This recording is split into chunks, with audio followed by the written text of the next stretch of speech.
Good morning and my best wishes to all the students. This is Harish Gangbar and I welcome you all on this YouTube channel Excellence English Classes. And today I am giving the combined explanation of whole Act 3. So before starting this session, this is my request to everyone. Please subscribe my channel and press the bell icon so that you will get the new notifications of every video that will be uploaded. Okay, so let's start. So first of all, we are going to revise Act 3 and Scene 1. Setting is Venice and characters are Salerno, Salanio, Shylock and Tubal. तो इस scene में क्या होता है, सलेर्नो and सलेनियो Rialto से जो news आती है उसके बारे में बात करते होते हैं. रियाल्टो मीन्स जो एक उनका बिजनेस एक्सचेंज का प्लेस है उसमें वेनिस में, जहाँ पर सभी डीलिंग्स होती हैं बिजनेस की, उस जगह से. तो वहाँ से एक उड़ती उड़ती खबर आती है कि एंटोनियो का शिप इंग्लिश चैनल में और फ्रेंच चैनल के बीच में कहीं डूब गया है, लेकिन उसकी कोई पक्की खबर नहीं आती है. और जब सामने से शाइलॉक आ जाता है तो सैलानी उससे क्या पूछता है, और सुनाओ शाइलॉक कोई हालचाल, कुछ खबर. बट शाइलॉक अपनी लड़की के भाग जाने के बारे से बहुत परेशान होता है और कहता है कि मेरी लड़की एक क्रिश्चियन के साथ भाग गई और मुझे लूट कर भागी है, रुपए पैसे रैकेट सब ले गई. और सैलर्नो उसकी टांग खींचते हुए उसका मजाक उड़ाते ये भी कहता है कि अब जो लड़की है ना बड़ी हो गई है. जैसे एक बच्चा होता है ना, चिड़िया का बच्चा छोटा होता है तब तक मदर के साथ रहता है, जब बड़ा होता है उड़ जाता है.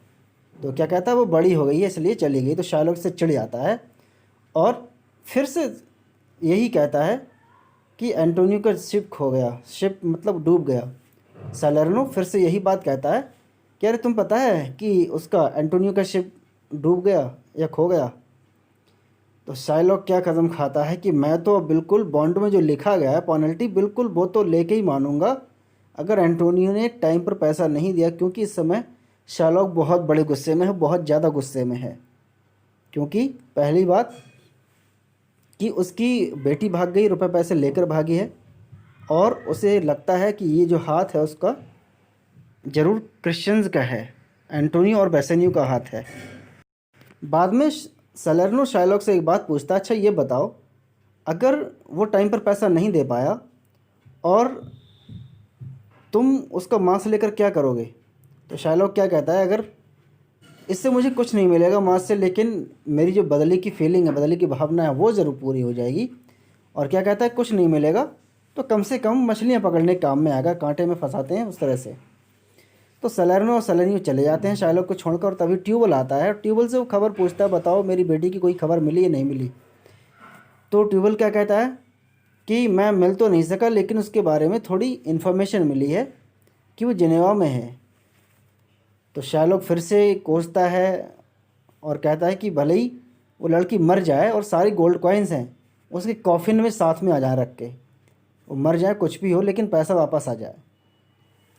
तो शाइलॉक अपने बैड लक को कोसता है और ट्यूबल उसे ये भी बताता है कि उसने बहुत खूब पैसा उड़ाया जम के, 80 डिकैट्स इन वन नाइट, एक रात में 80 डिकैट्स उड़ा दिए. तो शाइलॉक बहुत ज़्यादा हैरान रहता है. ये सुनकर फिर से एक खबर देता है, फिर से एक झटका देता है ट्यूबल शाइलॉक को कि जेसिका ने उसकी डायमंड रिंग जो टर्क्वाइज था और जो उसे उसकी वाइफ से मिला था उसके बदले में एक बंदर खरीदा. He feels miserable and shaken, he is full of despair and सोरो.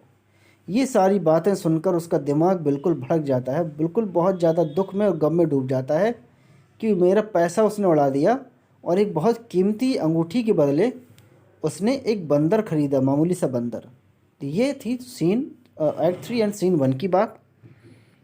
ये आ गया एक इम्पोर्टेंट सीन जिसमें बेसेनियो, पोर्शिया, नेरिसा एंड ग्रेशियानो और दूसरे जो फॉलोअर्स होते हैं साथ में खड़े होते हैं. बेसेनियो बेलमोंट में अपना लक ट्राई करने के लिए जाता है. पोर्शिया उससे रिक्वेस्ट करती है कि प्लीज़ कुछ टाइम के लिए इसे पोस्टपोन कर दो, क्योंकि अगर तुमने सही कैस्केट चूज़ नहीं किया तो तुम्हें बिल्कुल अभी जाना पड़ेगा कंडीशंस के अकॉर्डिंग, क्योंकि कंडीशंस मेंशन थी कि जो फेल होगा वो तुरंत लौट जाएगा. तो इसलिए कहती कुछ टाइम के लिए मेरे साथ टाइम बिताओ, क्योंकि अगर तुमने सिलेक्ट कर लिया तो तुम्हें अभी जाना पड़ेगा. तो बेसेनियो क्या कहता है कि मैं बिल्कुल रह नहीं पा रहा हूँ कि जो एक डर है मन में तुमको खोने का या फिर गलत कैस्केट चूज़ करने का, मैं इस डर को ही ख़त्म करना चाहता हूँ। अब चाहे लक अच्छा हो या बैड हो, बिल्कुल मैं अभी कैस्केट को सिलेक्ट करूँगा। तो म्यूज़िक प्ले होने लगता है और वो म्यूज़िक को अपने अलग अलग तरह से डिफ़ाइन करते हैं। पोर्शिया क्या बोलती है, म्यूज़िक सपोज़ करो कि अगर तुम हार गए तो म्यूज़िक एक डेथ बेड की तरह होगा। जैसे हंस होता है वो अपने वाटरी जल में म्यूज़िक के साथ साथ अपनी लाइफ को खो देता है। तो इसी तरह क्या कहती है कि ये जो म्यूज़िक होगा मेरे लिए लैमेंट म्यूज़िक होगा, और अगर तुम इसको जीत जाते हो तो ये मेरे लिए एक खुशी वाला म्यूज़िक होता। खुशी वाला म्यूज़िक जैसे शादी में बजाया जाता है उस तरह से। तो तीनों कैस्केट्स उसके सामने होते हैं और वो बार बार उनको चेक करता है।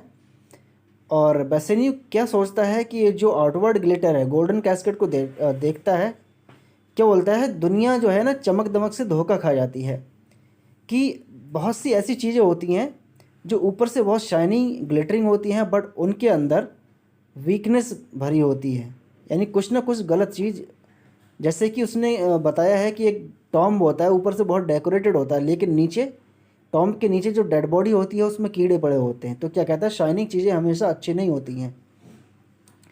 तो अब सिल्वर कैस्केट की बात करता है। सिल्वर कैस्केट के लिए क्या कहता है, एक नॉर्मल मेटल है जो मतलब लोगों के लेन देन में यूज़ होती है। जो पैसा एक ऐसी चीज़ है, सिल्वर के कॉइन्स जो इंसानों को बदलते रहते हैं, जो इंसानों के हाथ में आता जाता रहता है। तो इसलिए सिल्वर कैस्केट को भी रिजेक्ट कर देता है। एंड लेड कैस्केट पे जब वो इंस्क्रिप्शन पढ़ता है उस पर लिखा होता है कि जो कुछ भी मुझे सिलेक्ट करेगा वो अपना सब कुछ रिस्क पे और दांव पे लगाएगा। तो बसनियो उससे थोड़ा रिलेट करता है कि मैं इसी को चूज़ करूँगा, भले ही इसमें धमकी लिखी हुई है। और जब वो कैस्केट को चूज़ कर लेता है, बसेनियो और पोर्शिया दोनों बहुत खुश होते हैं। एंड बाद में ग्रेशियानो और नेरिसा भी अपना सीक्रेट ओपन करते हैं। तो ग्रेशियानो भी कहता है कि मैं नेरिसा से शादी करना चाहता हूँ, और वो दोनों लोग, यानी ग्रेशियानो नेरिसा को देता है रिंग एंड बेसेनियो पोर्शिया को रिंग दे देता है, जिसकी वजह से बाद में एक झगड़ा भी होता है। ये रही एक्ट थर्ड एंड सीन 2 की बात। आप सीन वाइज सब चीज़ों को याद कर लीजिए। एंड जब बसेनियो कैस्केट को चूज़ करता है तो सब खुशी का माहौल होता है, लेकिन तभी एक बैड न्यूज़ आ जाती है कि जो पैसा वापस करने का टाइम आ चुका है और एंटोनियो के शिप्स का कुछ पता नहीं चल रहा है, तो वो डेंजर में आ गया है। तो पोर्शिया क्या कहती है कि मैं आपकी वाइफ हूँ और मेरा हक बनता है कि जब जिसकी वजह से आप यहाँ तक आए, मैं भी अब उसकी हेल्प करूँ। तो उसको वहाँ से कुछ अमाउंट लेकर भेज देती है और कहती है कि चाहे डबल देना पड़े, ट्रिपल देना पड़े, जितना वो चाहे उतना दे दो, बट अपने फ्रेंड की जान बचा लो। तो वो वहाँ से चला जाता है एंड पोर्शिया नेरिसा अपना अलग प्लान बनाती हैं। एंड सीन 3 में शाइलॉक, एंटोनियो, सैलर्नो ये तीनों होते हैं। तो शाइलॉक जेलर के पास जाता है और जेलर से कहता है कि एंटोनियो पे देखभाल रखना, कहीं ऐसा ना हो भाग जाए, क्योंकि इसका टाइम आ गया है पैसा देने का, और पैसा नहीं देगा तो कोर्ट में इसको प्रेजेंट होना पड़ेगा। तो ऐसा ना हो कोर्ट में प्रेजेंट होने से पहले भाग जाए। तो जेलर के पास पहले से ही पहुंच जाता है और शाइलॉक जेलर को ब्लेम करता है कि तुम ज़्यादा ही लीनियंट हो रहे हो, उसके लिए एंटोनियो पर ज़्यादा ही दया दिखा रहे हो, और कि वो जेल से बाहर आ जाए। तो एंटोनियो शाइलॉक को रीज़न देना चाहता है बट शाइलॉक सुनना ही नहीं चाहता है। बस यही चाहता है कि जो पेनल्टी लिखी हुई थी बस मुझे पेनल्टी लेना है, ना तो मैं रुपया लूँगा, ना कुछ और लूँगा, और ना कुछ टाइम दूँगा। तो सैलर्नो ये भी कहता है कि जो ड्यूक है वो कभी परमिशन नहीं देगा शाइलॉक को कि वो एंटोनियो के सीने से मांस निकाल ले। बट शाइलॉक अपनी बात पर अड़ा रहता है। वो क्या कहता है, जो भी बॉन्ड में लिखा हुआ है उसको जस्टिस और लॉ इनकार नहीं कर सकता। तो शाइलॉक क्या कहता है कि जो लॉ ऑफ वेनिस है उसकी डिग्निटी बनाए रखने के लिए ड्यूक को ये बात माननी ही पड़ेगी, वो ग्रांट करना ही पड़ेगा जो उसमें बॉन्ड में लिखा हुआ है। तो एंटोनियो सैलर्नो को बताता है कि मैं अब इतना कमज़ोर हो गया हूँ, थक गया हूँ, और मैं इस शाइलॉक को अपना 1 पाउंड ऑफ फ्लैश देने के लिए तैयार हूँ, बट एक बार मरने से पहले मैं बेसेनियो से मिलना चाहता हूँ। तो उसकी ये इच्छा होती है। एंड सीन 4 में क्या होता है, बेलमोंट का सीन है। लॉरेंजो, पोर्शिया एंड नेरिसा, ये 3 लोग हैं। तो लॉरेंजो पोर्शिया की तारीफ़ करता है और अपने हस्बैंड को जब पोर्शिया वहाँ भेजती है तो उसके लिए बहुत तारीफ़ करता है कि पोर्शिया कितनी अच्छी हैं कि अपने हस्बैंड को उन्होंने अपने दोस्त की हेल्प के लिए भेज दिया। और ये भी कहता है कि एंटोनियो बहुत अच्छा इंसान है और पोर्शिया ही बहुत अच्छी लेडी हैं, तो दोनों बहुत अपने आप से बहुत अच्छे हैं। दोनों का अपीयरेंस सिमिलर है, दोनों की एटीट्यूड्स बहुत मिलते जुलते हैं, तो एक परफेक्ट जोड़ी है। और आगे क्या होता है, पोर्शिया अपनी पूरी सिक्योरिटी, पूरे घर की सिक्योरिटी लॉरेंजो और जेसिका को देती है और वो दोनों प्लान बनाते हैं वहाँ जाने का, वेनिस में, पोर्शिया और Nerissa as a disguise of lawyer and lawyer's clerk. तो पोर्शिया ऑर्डर देती है बाल्थाजर को कि पैडुआ जाए और डॉक्टर बेलारियो से कुछ कपड़े, लॉयर वाले कपड़े और बुक्स लेकर आ जाए। और वो इंस्ट्रक्ट करती है कि वो सीधे एक मीटिंग पॉइंट पे पहुंचेगा जहां पर वो दोनों ऑलरेडी पहुंच चुकी होंगी। और जब बाल्थाजर चला जाता है तो पोर्शिया और नेरिसा कहती हैं कि अब हम दोनों ज़रूर वेनिस में जाकर अपने हस्बैंड से मिलने वाले हैं और कितना अजीब लगेगा। तो नेरिसा समझ नहीं पाती है कि पोर्शिया क्या कहना चाहती है। तो पोर्शिया उससे ये कहती है कि चलो मैं रास्ते में तुमको सब कुछ समझाऊंगी, तुम क्या करना, मेल ड्रेसेस पहन लेना, मेल डिस्गाइज में रहना है। और क्या बोलती है कि वो अपने बेल्ट में एक नाइफ भी रखेगी जिससे एक स्मार्ट मैन, एक बॉय वाला लुक आ जाए। अब पोर्शिया नेरिसा को बताती है कि मैं पूरा प्लान तुमको रास्ते में समझाऊंगी।